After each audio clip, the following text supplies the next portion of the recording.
I guess we can start now. We have about. Yes, go ahead, Saurabh. All right, so welcome everyone again to Case Studies 2. And the first presentation of the day is on incident. Oh, sorry, I put on the wrong. Anchoring trust in a totally open platform. And presenting this today would be Elaine Palmer and George Wilson from, I believe, IBM. And without any further delay, I'm going to start playing the video for that, and hopefully it will all work well. So can you guys see the video screen now? Did it change? So far. Hello, my name is Elaine Palmer. I work for IBM Research at the Thomas J. Watson Research Center in Yorktown Heights, New York. Thank you so much for coming to our session. We are going to talk today about a project that we worked on, a case study here of how we were able to anchor trust in a totally open platform.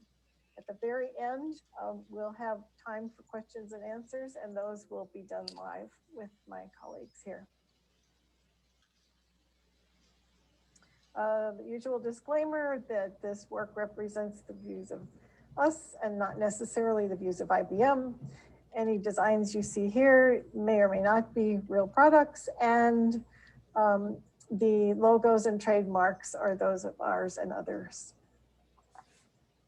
The agenda that we'll go through today is the team that made up this project, the goals that we were trying to achieve, the architecture of the system, and challenges that we faced and how we solved them. So our team comprised many people, literally all over the world, all over the US as well. And our expertise covered manufacturing design, manufacturing processes, hardware design, firmware implementation, operating system internals, you name it, cryptography. We had quite a diverse set of skills that came together to make this successful product. Our goals. So the end result that we were working for is this system, the IBM Power System AC922. It's used extensively in supercomputers and for artificial intelligence training.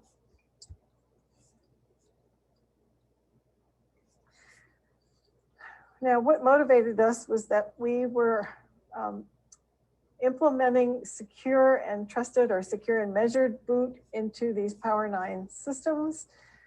We wanted to protect against the nasties of firmware bootkits, rootkits, and at the same time incorporate some of the newer standards that had come out.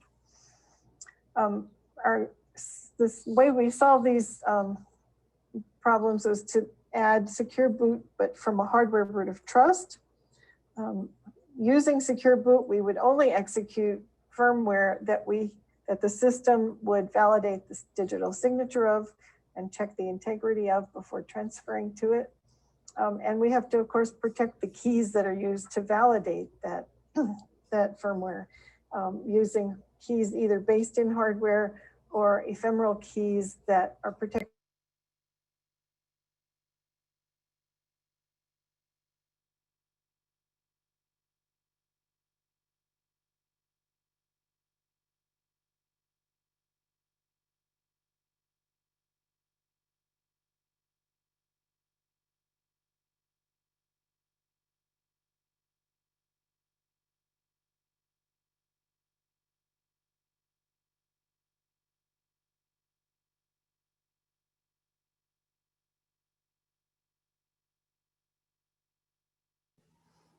We seem to have lost our audio.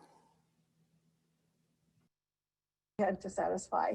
We work with Sorry, did it mute itself when I muted myself? Yes.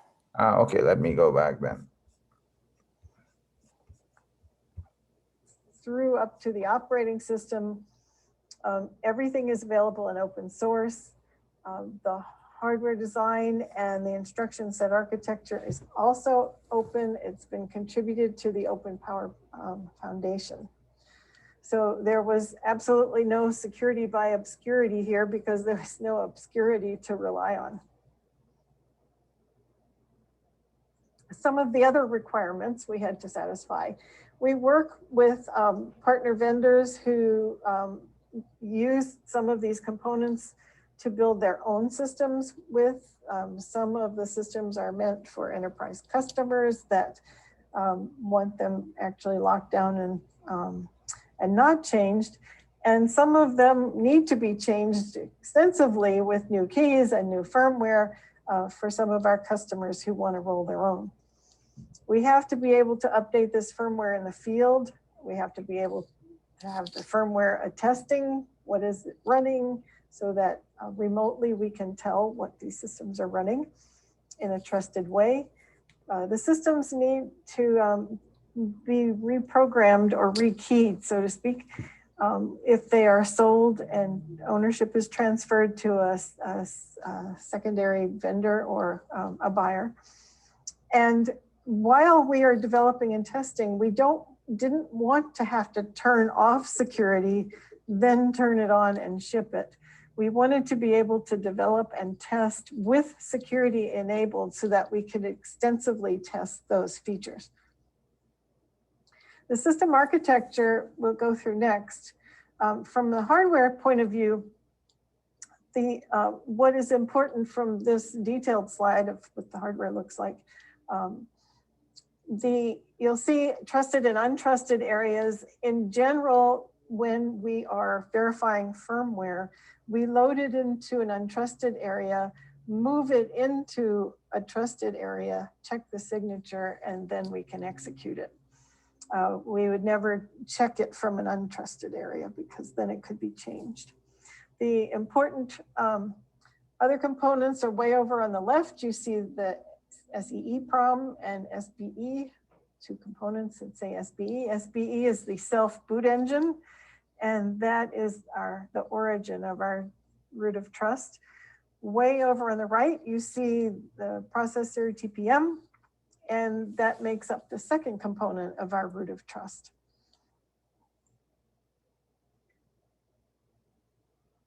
The boot flow through the from power on all the way up to the host operating system kernel starts off with a self-boot engine, as we saw on the other slide. It extends from a one-time programmable ROM into a CPROM that can be rewritten in the self-boot engine. Those two yellow boxes represent the root of trust for execution. They will verify the next piece of firmware, which is host boot. It has been signed, digitally signed using one of the firmware keys. Host boot then verifies Opal. Opal verifies Petty boot, and Petty boot verifies the host operating system kernel. All of those will load the information, load the program into memory, verify it there, and if it verifies, then it will execute it. Now we'll move on to the challenges other challenges we faced with the key management. How do we protect the keys, and how do we use Linux? George Wilson, my colleague from the IBM Linux Technology Center, will take you through that. Thanks, Elaine. Hi, I'm George Wilson. I'm a security architect and the security development team lead at the IBM Linux Technology Center in Austin, Texas.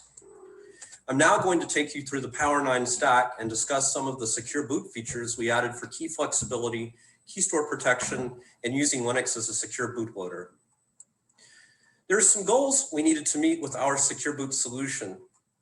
We need key flexibility for both firmware and OSs.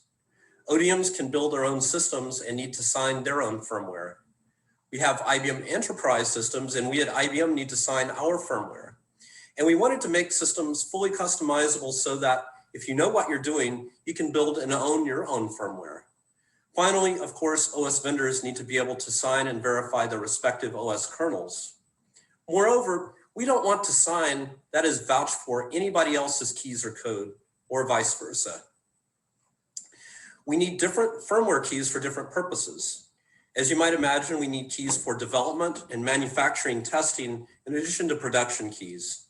We developed a novel solution for this. When the system is manufactured, it's loaded with what we call an imprint key. The imprint key can be replaced by the first entity that owns the system. Normally, that'd be by the vendor who's doing the final handoff to the end customer. The imprint key signs an update to transition to a production key. The production private key can be used to sign further transitions to other production keys or back to an imprint key. This decouples the manufacturer from the final vendor. Finally, we have two different security domains with different key authorities, firmware and operating system. A pivot between the two domains occurs at the bootloader.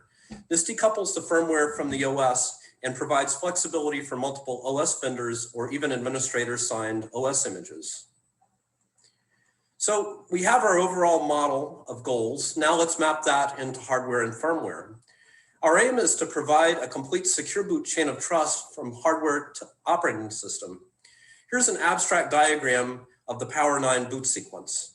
There are actually more portions of firmware, but these are the major ones that we're concerned with for secure boot purposes. It's important to know that each segment of firmware is encapsulated in a signed security container. Each segment checks the next before passing control to it. At system power on, the self-boot engine, a small on-chip microcontroller, starts executing firmware from actual ROM. It starts the SPE firmware in CPROM, which initializes the CPU core. The CPROM portion of the SPE firmware can only be replaced by adding a security jumper to the system board. The next portion of the sequence is called host boot. It's checked by the SPE against a hash in the CPROM before the SPE passes control to it. Host boot performs a good deal of basic hardware initialization, including memory, and builds the device tree. Host boot, in turn, loads ski boot. Ski boot does further initialization and provides the open power abstraction layer, which is runtime services. The OS Secure Boot key store comprises information contained in both the processor NOR flash and the trusted platform module. More on that on the next slide. Ski boot locks the TPM and then loads and passes control to the bootloader, skiroot. Skiroot is actually a Linux kernel that executes a small user space program called pettyboot from an initram FS built into the kernel, and that performs device discovery, allows for selection of the OS kernel to boot, and so forth. It then uses the Linux system call kexec to load the OS kernel image, verify it against an OS verification key, and pass control to the OS kernel. We need to protect against attackers overriding public keys with their own so we can prevent them from signing and executing OS kernels that they control. And we need multiple OS verification keys to persist across boot cycles so that various OS kernels can be verified. However, the Power 9 has no lockable flash storage. That is, we can't block the flash to prevent writes after a key update window. The keys would just be sitting out in flash where the root user, the BMC, or a vulnerability could overwrite them. But we thought we do have a bit of secure storage in the TPM that we now have shipped on every Power 9 system. The TPM has NVRAM indices that can be protected with various policies. Since these are public keys we're using for verification, we only need to prevent writes, but they must be readable. So we can use the TPM NVRAM to store an integrity check hash over the flash key store. Importantly, as I pointed out earlier, the TPM gets locked by skiboot. It sets a read-only policy on the NVRAM index where we store the check hash and assigns a random password to it that we subsequently throw away. If the key store's integrity is compromised, that can be detected and the key store can be rebuilt for recovery. We store updates in a staging area. When we need to apply an update and are ready to use the updated key store, we flip a single bit to affect atomicity. In addition to the integrity hash, we also store the root update key, what we call the platform key or PK, in the TPM's NVRAM. In addition to reusing the existing TPM, we also take advantage of the existing rich Linux environment we have in skiroot. We already had a kernel being loaded by kexec. We needed to augment that with signature verification. We already had signature verification routines in the kernel, as well as a TPM device driver and some higher level TPM operations. We're reusing the same signing mechanism for the kernel as we are for kernel modules, namely the sign file utility, which appends a PKCS7 structure to the end of modules and now to the Linux kernel. We already had the integrity measurement architecture that performs measurement and, importantly for us, appraisal, which is file signature verification, to which we only needed to add kernel appended signature verification support. We even had X509 certificate support and the kernel keyring to manage the certificates and authentication of keyring key updates. IMA in particular is a well-proven integrity mechanism that does a lot of the secure boot heavy lifting for us. It can appraise files, including a Linux kernel. We needed to add some architecture-specific code and IMA policy to verify our appended signature format. If you want to know more about IMA, I encourage you to take a look at the IMA maintainer, Mimi Zohar's Git repo, and the Linux integrity mailing list. Once the ski boot is executing, it loads firmware keys into its kernel keyring. It also loads architecture-specific IMA policies to selectively verify the OS kernel, depending on whether secure boot is enabled or disabled. A block list of forbidden signatures is checked to exclude known bad signatures. IMA, per its architecture-specific policy, verifies the OS kernel upon kexec file load. When kexec passes control to the OS kernel, it also passes its measurement list. This is how we have a complete chain of measurement trust in addition to the secure boot chain of trust. The kernel keyring subsystem actually has several keyrings with different purposes. There are built-in trusted keys built into the kernel image to verify signatures on keys and kernel modules. They can't be changed without rebuilding the kernel image. The secondary trusted keys comprise the next level of the trusted keys hierarchy. They're rooted in the built-in trusted keys and can be changed. They're used for verifying signatures on keys and kernel modules.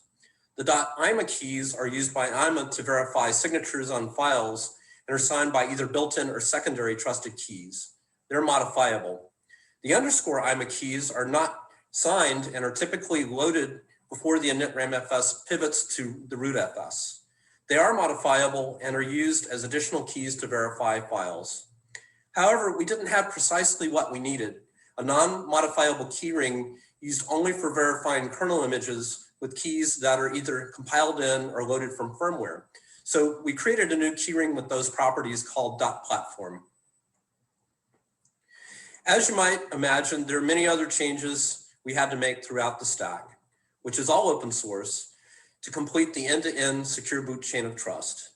The BMC needed a physical presence capability for recovery of the key store in case of a damaged key store or lost keys. Host boot needed the ability to sense that BMC physical presence. Ski boot needed the ability to protect and manage the key stores, enrollment, update, and deletion of keys, and locking of the TPM. It also needed cryptography. We chose to use embed TLS and added a PKCS7 parser for our purposes based on its existing ASN.1 parser, and we're currently in the process of upstreaming that PKCS7 parser. The bootloader needed changes to indicate the secure boot state, and the kexec light tool that it calls needed to be changed to use kexec file load. We needed a new user space utility, secvar_ctl, to manage and view keys and make management easier. OP build, the open power build environment based on build root, needed configuration and runtime changes to pull in all of our changes. And lastly, the Linux kernel needed a number of patches for the appended signature verification I mentioned earlier, secure boot IMA policy, key and hash support additions, and key management support in the keyring and sysfs. And there's a great deal more to the story. I invite you to take a look at the links in our references. And all the source code is available on the Open Power GitHub that you'll see mentioned in those references. With that, thank you for giving us your attention on this case study on how we anchored secure boot trust in the Open Power platform.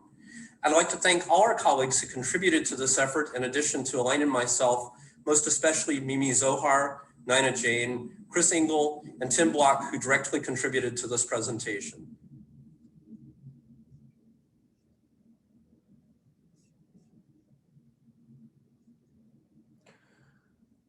All right.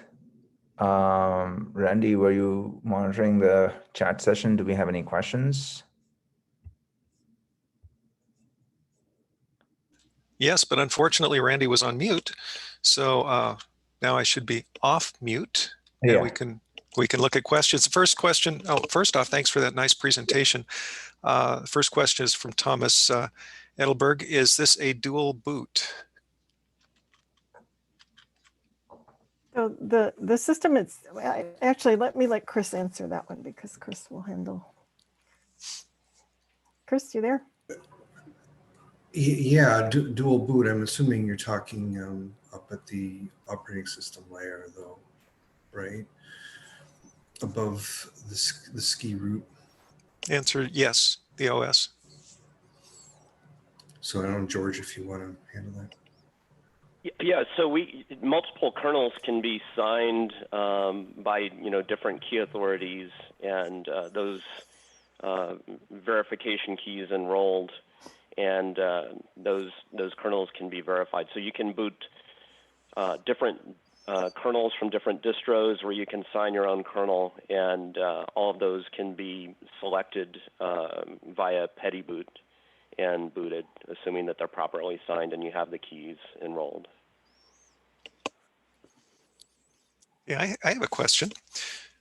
So TPM is a fairly old technology, but hasn't really been adopted well until recently. That is to say, it's been shipped on systems, but I have not seen very many examples of where it's actually been effectively used. So I found this talk to be quite interesting. Now, my question, as a naive owner or administrator, I don't understand TPM or the underlying security architecture, but need to frequently update things. How easy is it for me to mess up the system?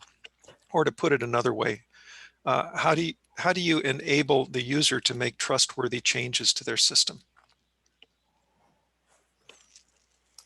I don't know who's going to take that one here, because it depends on whether it's the firmware level or the operating system level. Did you have a preference? Well, I'm thinking probably not the guys that are developing the firmware, because they probably know what they're doing. But you're passing it off to an end user, and they need to update something. Do they have to ship it back to you to get it updated? Can they update it? Are there opportunities for them to mess things up? So the firmware itself is validated during the update process. There are signatures that are included over the entire image that we validate during update that are signed by, in this case, IBM. But then, and then they're also validated on boot, right? And so if you were to somehow force on some malicious firmware, the system would not allow that to boot by validating those signatures. Okay, I think that's probably about all the time we have for questions, unless somebody else out there wants to type quickly. And I know there's some people out there that should have questions. But with that, normally we would thank our presenters and give them a round of applause. So give them a virtual round of applause, and back to you, Saurabh. All right, thanks a lot again, guys, for the presentation. And I'm going to move on to the next presentation that we have, which is on incident response planning for election cybersecurity. And the speaker is Tom Edelberg from University of Indiana.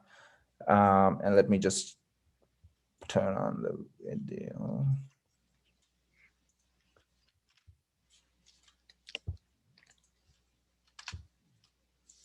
Can you guys see the video? The new one? Yes. Okay, and I'm going to turn it on. Hello and welcome to Incident Response Planning for Cybersecurity, designing a workshop for county clerks.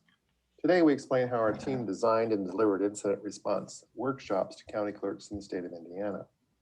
Mark Brune is an adjunct faculty member in the Indiana University School of Informatics and Computing and contributes to student education in cybersecurity and other assurance topics.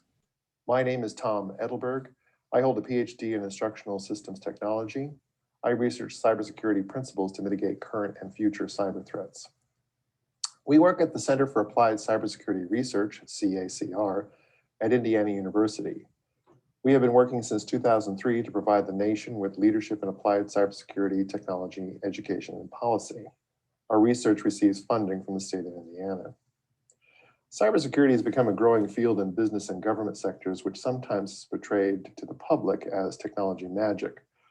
Of course, cybersecurity is about a lot of things, but fundamentally it concerns three key elements: the internet, which is an amazing but very flawed machine, human beings who do human things, and nefarious actors who are motivated and organized.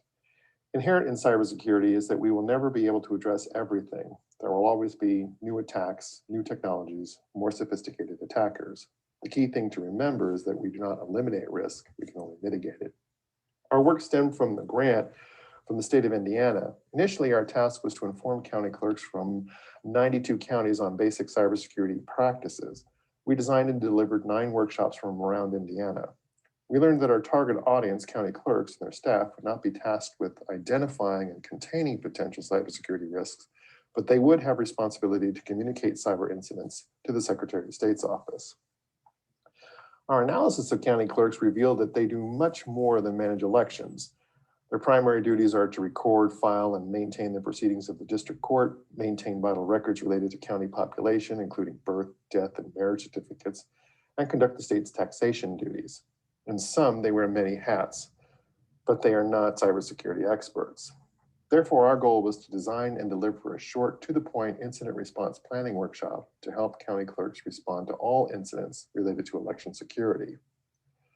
Our discovery and information gathering session settled on the following context to base our design decisions. The primary goal was to minimize the impact of an election incident, quickly restore any lost functionality, ensure that data integrity was not impacted or could be easily restored, and dispel any fears about the process. Most counties do not have a robust technology infrastructure and contract with vendors, but the systems and support services vary among counties. For example, some rural counties have a high school computer teacher to power cycle a network. We centered on workshops on what county clerks would practically do during a cyber event. There were time constraints, 2.5 hours maximum, with a break in the middle. The session topics were focused on fundamentals of incident response, building an incident response team, and developing playbooks, checklists, and procedures to deal with incidents. Our engagement with the Secretary of State's office resulted in the following approach. Revised the CACR's comprehensive incident response plan to focus on counties' planning and response, develop a framework of training centered on face-to-face tabletop exercises, facilitate exercises aimed at supporting practical implementation of the incident response, provide ongoing consultation to support county clerks throughout the 2020 election cycle, and finally document what we learned and offer recommendations to enhance county responses to threats to election security. The design process included providing a learning experience using tabletop exercises as a learning platform where participants completed worksheet templates and engaged in group discussions to ask questions and address fuzzy thinking. The aim was for participants to use the templates to begin developing their own incident response documents and complete this work at their home county. We did not focus on detecting or resolving cyber threats. This was not about explaining the ones and zeros of cybersecurity. This was a limitation that we left to the Indiana Office of Information Technology and the county staff and vendors, the technology staff and vendors. The county clerks, their role for mitigating cyber threats centered on building an incident response team and creating playbooks. Therefore, our design decisions was to introduce a topic, engage in small group practice to implement new skills, and then debrief to answer questions and address fuzzy thinking. After the break, we delivered playbook fundamentals in the second round, introduce, practice, and debrief.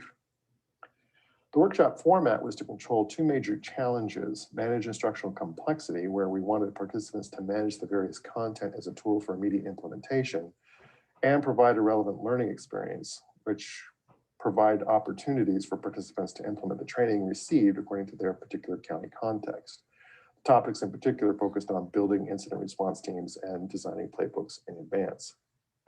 The tabletop exercise format is an essential example of situated cognition and situated learning context. The research from Henning in 2004 showed that people tend to solve problems better and retain what they have learned when instruction relates to the context of their experience. Our goal was to prevent fundamental knowledge of incident response planning and the basics for developing playbooks, which county clerks would practice applying according to their particular context. To promote collaboration, we encouraged county clerks to work in groups so they could see how others implemented what they had learned. We made it clear at the beginning that we might be experts with incident response planning, but they were experts at how best to apply the training in their county. The agenda for participants included fundamentals of incident response planning, the roles and responsibilities of an IRP team, small group practice where we facilitated their considerations and encouraged them to determine how best to apply what they had learned. During the debrief, we encouraged participants to share insights. We then took a break, then introduced how to develop playbooks, shared an example of a generic media notifications and interactions playbook, which they would use as a pattern to follow when creating their own playbook for media notifications, and then engage in small group practice, followed by a debrief, and then we closed with a review. Here's an overview. Knowing what can happen is the first step in the planning process. The second step is to determine actions needed to be taken to keep people safe. And third, and perhaps most important, is to tell everyone what those steps are. The incident response plan outlines the response structure, and the playbooks are the checklists and procedures to respond. Preparing in advance reduces stress and indecision and provides continuity of operations. The phases of incident response include triage and understanding what is being reported and categorizing incident severity from low to high, reaching for your predefined guidance, confirming roles and responsibilities and adding members with needed expertise, containing, documenting, and revising the impact and reversing the impact of incidents, recovering to normal election day operations, and assessing the response in order to improve the response process. Response teams work together to assess and manage an incident from instigation through to recovery using the experience and knowledge of team members. The roster and plan for response teams should identify at least a name, skill set, role in the team, responsibilities, contact information, and backups if a member becomes unavailable. For example, an important role is logistics. This is the person who will procure needed equipment and supplies requested by other team members as they fulfill their own role, like organizing portable toilets. Participants used the sample incident response plans we provided to serve as a guide to help them begin completing their roster, who might be members of a base team, etc. And of course, every roster was different, especially for the smaller rural counties, which typically lack a deep bench of staff members, and they highlighted the most essential roles. The purpose of playbooks is to develop a county response in advance. Considering who must do what, when, and where includes identifying specific risks that can affect the election process. For example, planning a playbook response to ransomware and phishing attacks, as well as to physical incidents like a tornado or an active shooter. We also provided a template to address news media. The sample media playbook served as an outline for all future playbooks. When they returned to their counties, we recommended they develop 2 to 3 essential playbooks to guide responses to address other incidents that they felt most likely to arise. So the tasks and activities in a playbook should have an accompanying set of instructions, checklists, references, and other materials.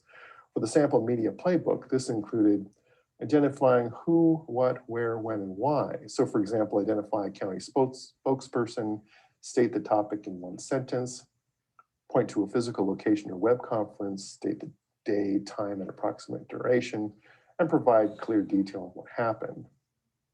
For our interactions with the media, this is about embracing the media as a partner, producing a holding statement, and ensuring all information is true. To choose incident outputs, this is about the summary of new information, comments, quotes from incident leadership and from the state or county officials, and then scheduling a report update. Selecting a delivery method, this begins with holding statement. For example, you could say, this is an evolving situation. We will continue to gather information and provide another update in 4 hours. Such a statement gives a little something to the news media and gives time for counties to respond. This should be delivered in person. The media spokesperson often is the county clerk, and depending on the incident, can include a communications officer, a subject matter expert, perhaps technology expert, and law enforcement if it becomes a legal issue.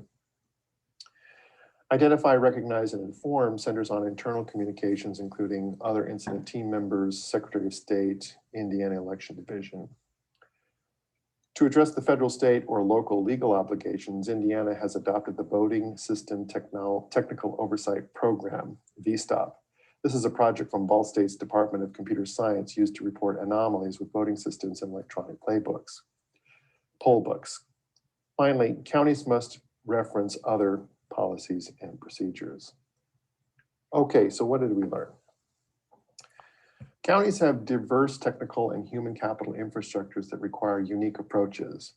There is a laundry list of factors which have further compressed county clerks' time in 2020, and participants wanted alternative opportunities to engage beyond face-to-face tabletop exercise. We also learned that relationships with emergency management administrators, EMAs, are beneficial to counties. EMAs are skilled practitioners at incident response for physical hazards, but their role has expanded recently to include responses to cyber threats. Media communications was a crucial piece, but we also discovered the need to communicate through social media. This included keeping regular, up-to-date information on social media platforms in addition to the county website. Trust is vital, and counties must provide accurate and timely information. The counties that participated in our workshops requested having a resource available to help them evaluate the quality of their incident response plans and playbooks. The IU's cybersecurity team met with the Secretary of State's office to identify implications and recommendations. Currently, we are designing an online workshop using a learning management system course platform. This design decision is to deliver online training asynchronously using a scope and sequence strategy to introduce 6 bite-sized modules for incident response planning and playbook development. Our goal is for each module to be an engaging online interaction that can be completed under 30 minutes. We also plan to design a website to encourage county clerks to share resources. This way, playbooks, for example, could be available for county clerks for the next election cycle. The expanding role of emergency management administrators in the cyber field makes them an attractive resource for county clerks, reducing the complexities involved in planning responses to cyber threats. And COVID-19, of course, halted our plans to continue delivering face-to-face workshops in 2020. While the counties were heads down prepping for the general election, we developed a dual strategy. We hosted 2 virtual workshops in September, providing guidance on how to interact with and leverage the media. However, only 5 counties participated. We also designed and delivered 2 one-page guidelines for incident response planning and media communications and notifications. Although not as robust as the face-to-face workshops, we had hoped the one-page hints and tips were something useful. Thank you, and we look forward to your questions. And I'm going to go ahead and stop this recording.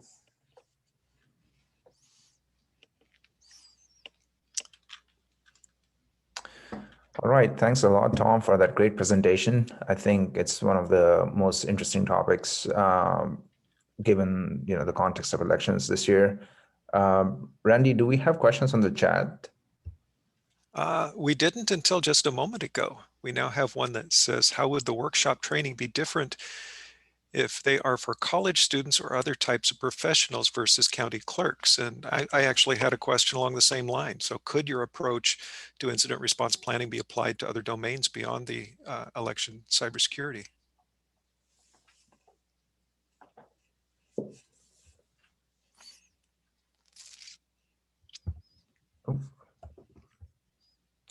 Do we have Tom on the line?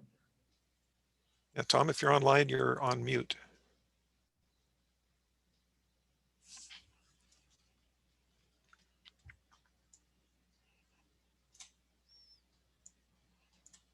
Interesting. Hold on. We do have Tom in the attendees area.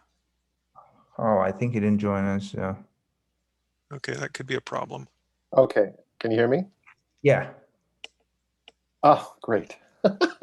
Thank you. I'm with my partner, Mark Bruin, who's also connected.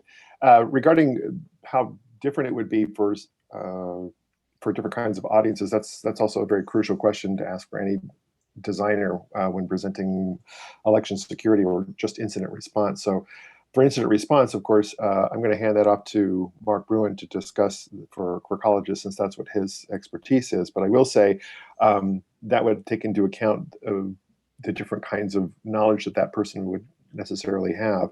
So for a college student, I would imagine it would depend on whatever their role is in terms of incident response, whether they're a residential manager at a dorm or whether it's just having general knowledge. So we would tailor the design based on that factor. And Mark, would you like to discuss the college level experience?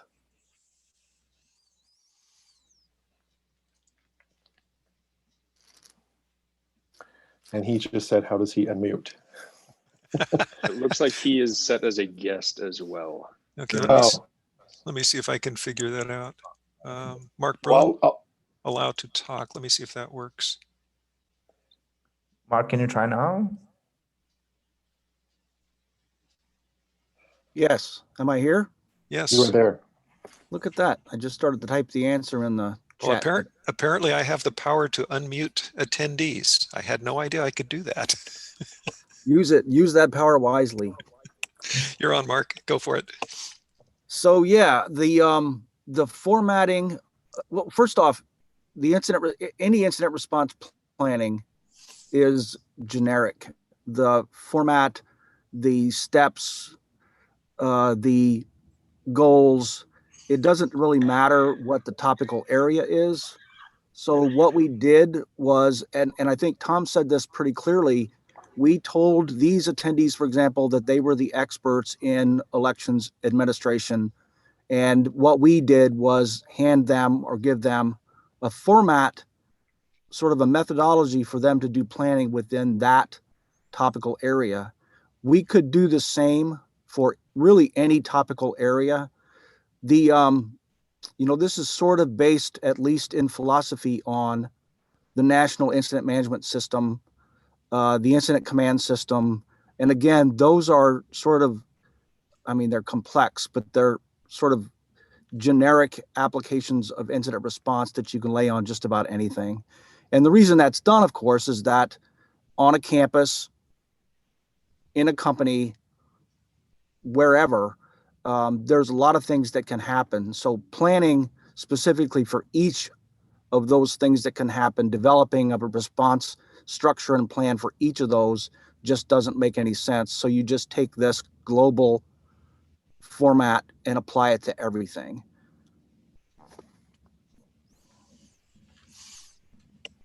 Okay, thank you. I have one question. I think we have maybe 2 minutes for another question. So if nobody else wants to go, now that the elections are over, did you do maybe it's not academic or scientific, but just from, just for your own curiosity, did you look at all the things that happened around the country or maybe in the state of Indiana and see somewhere where these kinds of issues cropped up and where you could say, hey, we had already planned for a circumstance like this? And were there cases where you thought, oh, this is something that was not part of the original thought process? So do you now have more data to see whether this worked or did not work? I'll start and then Mark can continue.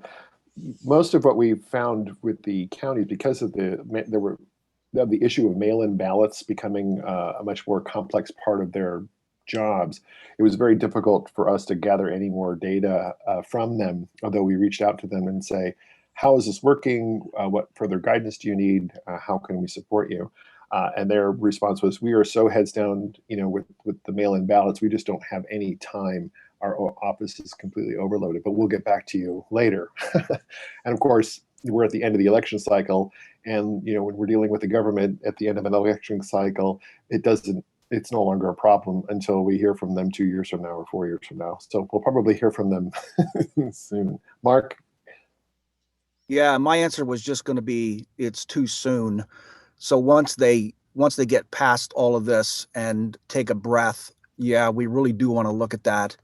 Our goal, our focus was Indiana counties. So we really want to find out what Indiana counties experienced specifically.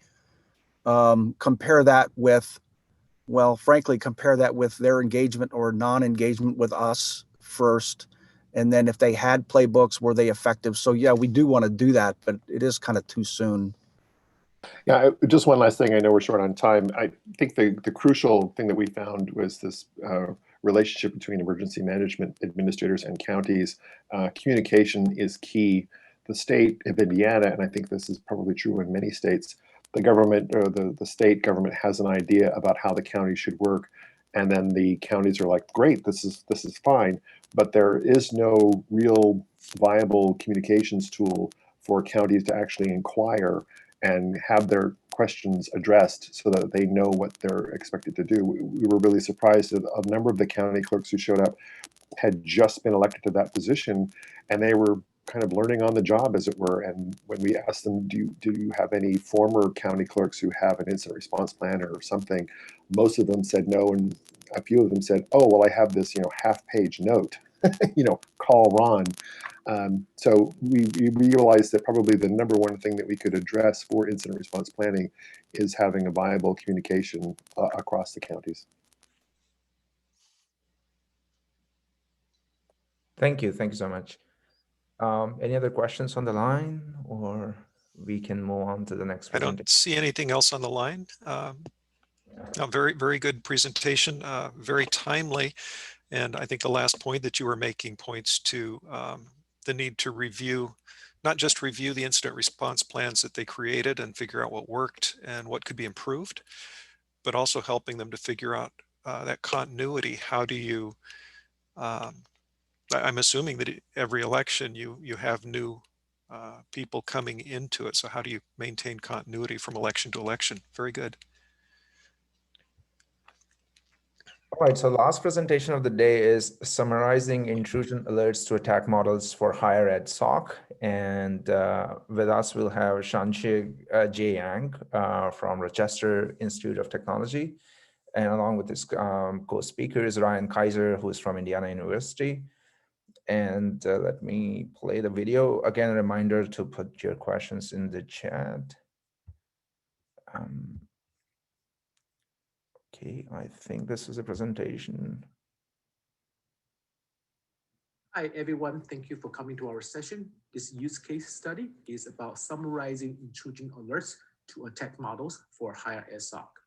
I'm Jay Yen. I'm the Director of Global Outreach for Global Cybersecurity Institute at RIT. I'm also Professor in Computer Engineering. This is a collaborative work with Ryan Kaiser and Emily Adams from CACR at Indiana University and Scott Orr from OmniSOC at Indiana University. I want to thank all the students, researchers who has been contributing to this project. I also thank IU offices of the Vice President for IT and the Vice President for Research, as well as Global Cybersecurity Institute. So what is the problem? We have talked to a lot of analysts, SOC analysts in the past several years. And one consensus, this is not really like word by word quote, but really the consensus is that it takes a lot of time, hours, days, sometimes even weeks to evaluate separate intrusion alerts and other evidence to really assess and identify the indicators of compromise, to really find out what's really wrong with the system, with the network. The bottom line is that there's too much data, too much noise, and too much cryptic information. There are a lot of changes and fast changes in attack behaviors and attack surfaces. So it'll be much better for the human analysts to spend their time better comprehending or even anticipating the attack, not really worrying about perceiving and sorting through the alerts. So we ask ourselves, what can we do? So we look at what people have been using these past few years, all the way from Wireshark, Suricata, Zeek, to different various scenes that includes, for example, Elastic Kibana kind of a solution or Splunk. One thing, unfortunately, is that these are still giving you a lot of logs, a lot of data, a lot of statistics, and just statistics and data, timelines. They're still not helping providing that situation awareness, providing that reduced volume of perception to the analysts. So what we have been working on with ONLINE Award over the past 6-7 years is this tool called Assert, Attack Strategy Synthesis for Enhanced Threat Recognition. This tool, this prototype, from the algorithm to prototype, is really utilizing information theoretical kind of machine learning, but unsupervised machine learning to continuously consume intrusion alert and generate and maintain just a small number of attack models. And the idea here, as I show in this picture, is that you have abundant millions of alerts coming in every day, maybe 10 million, more than that. And then instead of looking at sorting through those hundreds of thousands, millions of alerts, well, we should be asking the analysts just focus on a summary of maybe around 20, 15, at most 30 attack models. Right? Each circle I'm showing here, I will show you more in the later slides, but each circle here is a attack model. Really reduce their volume from thousands, hundreds of thousands into tens of a focal point. So we published previous work in a few papers, and we're working on another paper to show this, demonstrate this advance. So we have this tool, and we want to really find a partner to really develop and deploy to see how it can work in real life. Fortunately, we found our partners in Indiana University. So just to give you a little bit history, Global NOC, REN ISAC, CACR, OmniSOC, and then recently ResearchSOC. They are established have been hosted at United University to really work on the various aspects of helping and to detect threat, to analyze the threats. So among them, OmniSOC has been gracious to work with us in collaboration with CACR to allow us to work with them to see how a machine learning, unsupervised machine learning system can work with them, help them to reduce their time to respond to incidents. So we work with them, we develop and enhance the system, deploying kind of on the side of their environment to consume and understand their data. So you may ask, okay, you develop it, so, but what exactly is attack model? You talk about processing hundreds of thousands of alerts into attack. So what is an attack model? A simple way to put it is that it is a statistical distribution of attack features. When I say attack features, I mean transforming all those raw, sometimes cryptic alert descriptions into understandable kind of attack features, such as attack stage, recon, command and control, privilege escalation, a simple way, categorical simple way, similar to like what MITRE's attack categories way to describe what kind of attack is going on. Port service, it's not just port numbers, actually service, HTTP, SQL, and so on and so forth.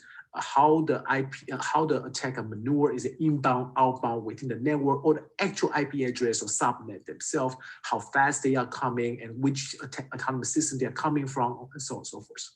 The idea here is that with this statistical distribution, we can identify characteristic features and dominant features. What it means here is that dominant feature is that the most, the volume-wise, the most attack features that's in a model. Characteristic feature is not necessarily the dominant feature. Sometimes a model is dominant, like for example, what I show you here, is dominant with privilege escalation. And also that is the most unique feature within this model, but not outside of this model, okay? But some other cases, you will have some situation where it is a dominant feature, but the characteristic feature is not the same as the dominant feature because although it's a second or third top volume, but it may be just unique in this model, not seen in other models. You can see some more example later on. So in a way, with an attack model, we can describe something like, oh, I've seen a repeated C2 outbound connection to a specific IP domain through domain controller, something like that. So you can think about, yeah, okay, that seems to be reasonable, interpretable, usable, but really why? Why do we care about attack models? Well, number one, that this brings the analyst focus to a few active and emerging attack behaviors, especially the ones that are very critical, but often very low signal, right? The very few signals are there. The noise to signal ratio is so high. The signal noise ratio, on the other hand, is very low, very difficult to detect. So bring focus to those ones. Also reduce the reliance on human expertise to really sort through the large volume alerts. And sometimes very difficult to identify and understand. And also sometimes we can identify some consistent events, consistent behaviors, consistent attack models, and then help to enhance our system configuration to reduce the volume the analysts need to focus on. We can also analyze attack behavior across units, across organizations. For example, a organization in IU may be seeing certain attack types, but at RIT, they haven't seen that, right? Attack model is showing IU, but not showing at RIT. If we can compare that, understanding, why that is the case, and vice versa, that'll be great. And notice that this is all at high level, not worrying about the details of the IP addresses, port numbers, and so on and so forth. Well, currently our system really need to incorporate more and more this human-in-the-loop kind of active learning processing to further automate these actionable decisions. So let's look at a few examples that we have done by deploying with, by consuming OmniSoc alerts. So first example, this is around mid to late July that we have seen. So you can see on this particular screenshot, we actually use our own system, our system to create this screenshot. There are about 20, 30 attack models around that time that we see on this model. Well, I want to bring your attention to the one my arrow is pointing to. That is the network DOS. The characteristic feature is network DOS to MSRPC kind of thing, right? So sometimes you see service discovery because of the period of time. So what this one is telling us, after we analyze it, we believe it's not really a denial of service attack. It's most likely will be an internal traffic noise, which we could reduce this kind of volume by reconfiguring intrusion detection system. That's very possible. So there's one of the benefits we talked about earlier. Second example, this is a little bit later, the late July, that we saw emerging attack behavior, attack model is actually arbitrary code execution going through this particular service, is authentication kind of service, covers security, authentication protocol, and then is really inbound, persistently inbound to go to certain IP addresses. So this could be malicious. We disclaimer that we really, there's a certain limit to what we can do. We provide them this knowledge, but there's no really confirmation whether this is a malicious kind of behavior, or it could be just a flaw, whether it's a reconfiguration or so on and so forth. But we do notice this particular behavior that's separated from everything else. The third example, this is a very interesting one. So we look at between July 24th to August 4th in this data. And we're particularly focusing on a model that has a lot of outbound traffic and command and control. This is something we believe is very interesting. Whether it is really malicious or not, again, we don't know for sure, but is it outbound command and control?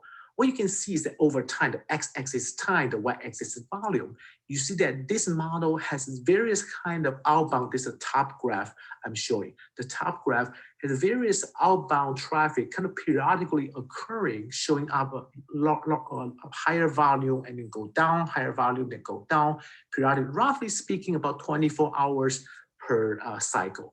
Very interesting. We haven't seen that before. So yeah, so what's going on here? We're also looking to, okay, in this model, if I plot the value of command and control against other type of alerts within the same model, and we also see the same thing, the periodical rising and down, rise and down, similar, there's some correlation over there. So there are some kind of semi-periodical rising volume of outbound and command and control alerts in this model.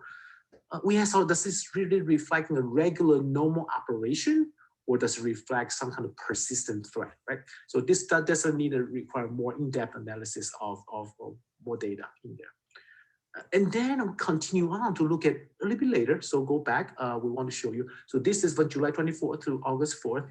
And then we look at the data from August 17 to August 20, about 4-day period. If you recall the last slide, it was command and control in C2. Right, that is the blue line over here. You can still see that periodical kind of periodicity showing up on the blue line. Now you also see other kinds of command control showing like other models. So we're comparing the different C2 models here in this graph.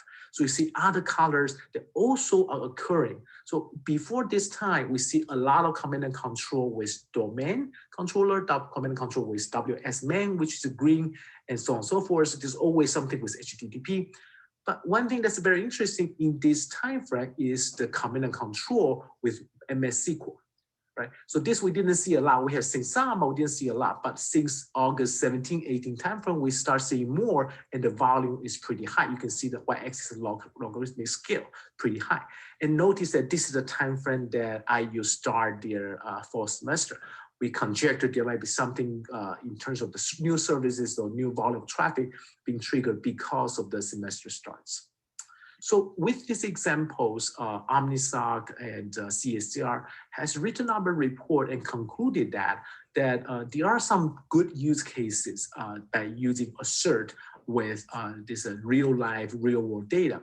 The 3 points they made, they say the using of assert can identify changes in attack behavior, identify important low signal events, which you talk about, how different they are to the existing models, identify consistent events that can help confirm false up, to reconfigure the sensors, as we talked about earlier. They have an executive report that's in the public domain. The URL is over here. You can also contact Ryan specifically for that report. So going forward, how do we do? What are lessons learned? What are the things that we can talk about as a roadmap to success?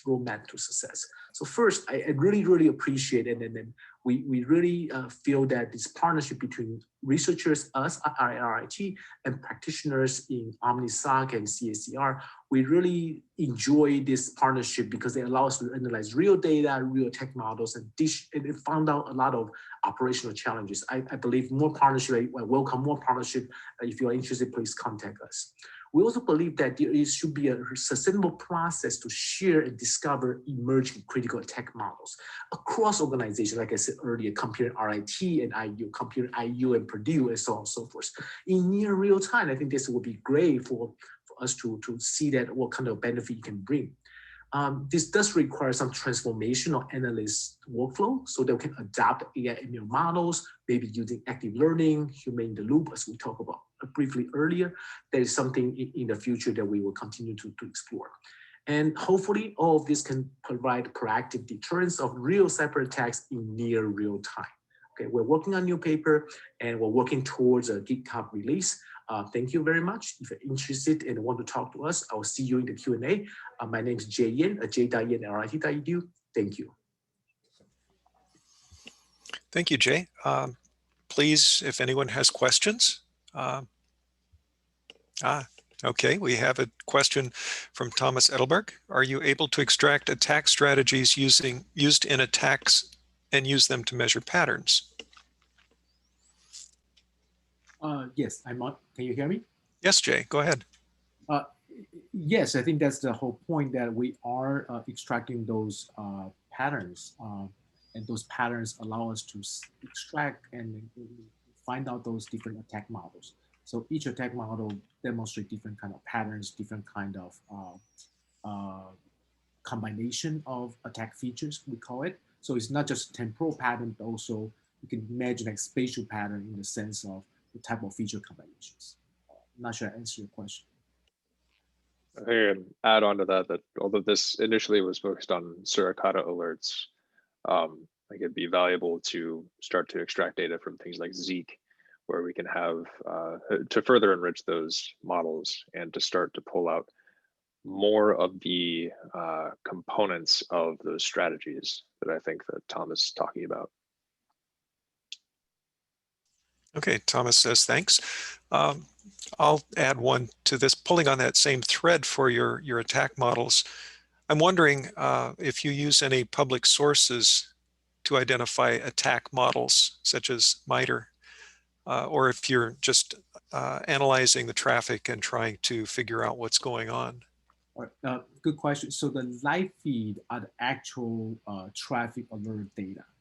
The open source information, indeed, we are referencing to MITRE's attack framework. We are actually using a revised reference model because we wanted to be more intuitive and capture more than what MITRE's attack framework is providing. So yes, we do that. And we also, for example, we're referring to the open source of matching phone numbers to services. That's why we can say, oh, there's something called Kerberos, right? There's something that's a MySQL. So yes, we're using those open source, open domain information to build our model, yes. I have a question. Was there any, so it's kind of like two-part. Why was that particular focus on unsupervised learning when a lot of the, people in industry who work on similar things and sort of trying to reduce alerts and stuff rely a lot on supervised learning? And the second question to that, second part to that question is, a lot of focus these days with machine learning models has also been about explainability, right? So if you find something which is anomalous, or you think that this might be suspicious, then I need to not just know that, but be associated with some sort of a human explainable reasoning behind why this might be suspicious. So how does your system kind of work with both of those things? Is it better in terms of explaining certain events, or is it worse? Thank you for the question. Great questions. So first, in terms of the unsupervised element of it, we strongly believe, and we think this is true, that in the cybersecurity area, you really cannot and will not have sufficient and up-to-date ground truth labels. You will not. So today, you may have a label that works today, and by the time that becomes a label that can be used by many, many researchers and demonstrate the success, probably 5 years later. Right? It's not like our human faces, right? Human faces doesn't change week by week. Cyber attack changes from day to day, hours by hour.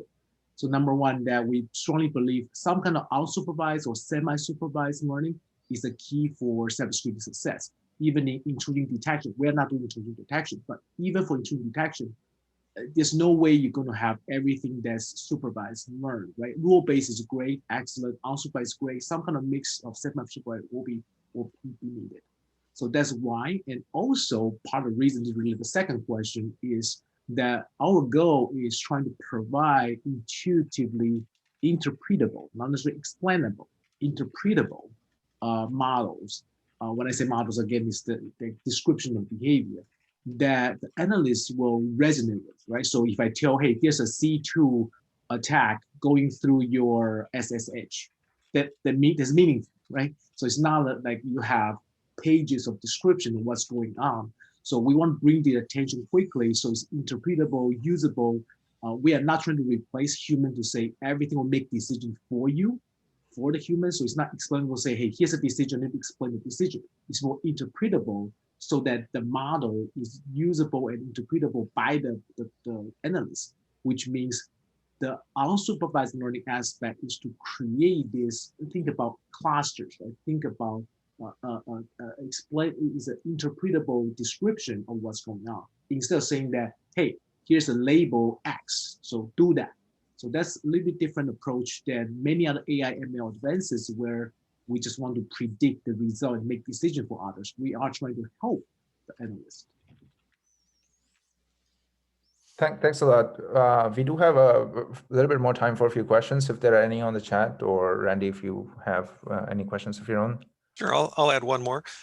You mentioned that you would soon be uploading your system to GitHub. When you do, how would we find out that it was there? And do you know approximately when that might happen? And second part is, assuming it is there, how challenging would it be for someone to download and use it? Very good question. So I do have some approximate timeline, but I cannot promise, right? So one of the lessons learned, and Ryan probably can chime in as well. One of the lessons learned is that each environment is going to be very different. So going through this partnership collaboration with CACR and OmniSoc is that we want to not make the system as light as possible. I think at the end, most likely it's going to be a containerized jar file that just had a core engine, input JSON, output JSON. That's it. How to actually connect the JSON with the pipeline, with the platform, with the SIEM is not something that we at RIT can support, and at least not at the moment, because that takes a large amount of effort to maintain that. So to trim down everything peripheral that works in the IU environment, that we need to really trim it down to a very simple jar file containerized that can use, it might take a few months. And we are working towards that right now. And we also want to have a paper to go with that. And we are working on that as well. And then how would you know? I mean, I think that this community would definitely want to share with the community. Maybe next year we'll actually have the link, next year ACSAC will have the link to share with audience. Good point. So perhaps next year you would consider submitting a reviewed paper to the conference. Absolutely. Yeah. And to put it a little bit of an example on the timeline question, if I'm remembering correctly, it took us a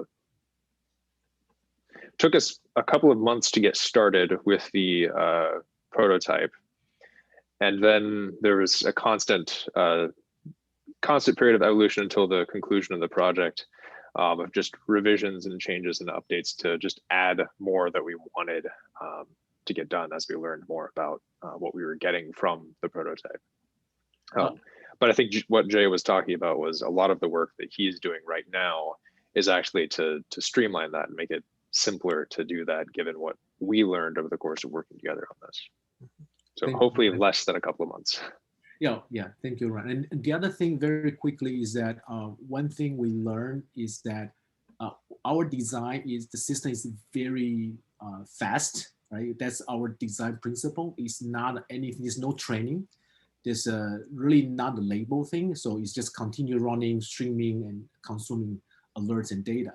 So I just had some numbers now that in a really typical server, not a very fast one, we can consume about 100,000 alerts per hour on a typical 4-core, 32 gigabyte memory kind of system. So that is big, but that's not big, right? Depending on the system. So that's another element that we have not stress tested the system. So it's not a commercial prototype in any way, by any stretch. So just want to put that out there since Randy asked a question about that. Okay, I have one last question, although we only have like 1 minute or so. You guys must be familiar with the AI square model that came out of SOC a few years ago out of MIT, right? Which was more like an active learning kind of framework. And you also mentioned active learning during your talk. Where do you see the future of that direction of research when it comes to like alert triage? So in a more general sense on active learning, so the way we see this is that, let's say you are the analyst and I present you 20 models. And for you, which may be different from Randy or Ryan, that you may say, hey, I actually like to see more about this model. So you tag on it, right? You have some kind of interface to say, I want to look at this more over. So that model at the back end of active learning, they'll say, that's something that you are interested in exploring more. Your action triggers in the back end to say, in the future, I'm going to focus more and more on the type of feature that this kind of tech model will show. So over time, that the system will actually bring up this kind of models to you more and more personalized. And Randy, Ryan may have different kind of personalized outcome based on their clicking, tagging, investigation activities. That's the way we envision. We don't have the system. We love to work with others to develop and build that system. Thank you. Thank you, Jay and Ryan, and also to all of our other panelists. We really appreciate all the work that you had to do to kind of change to the format and everything, to make videos and stuff like that. Was really, really grateful for all the work that you guys put in.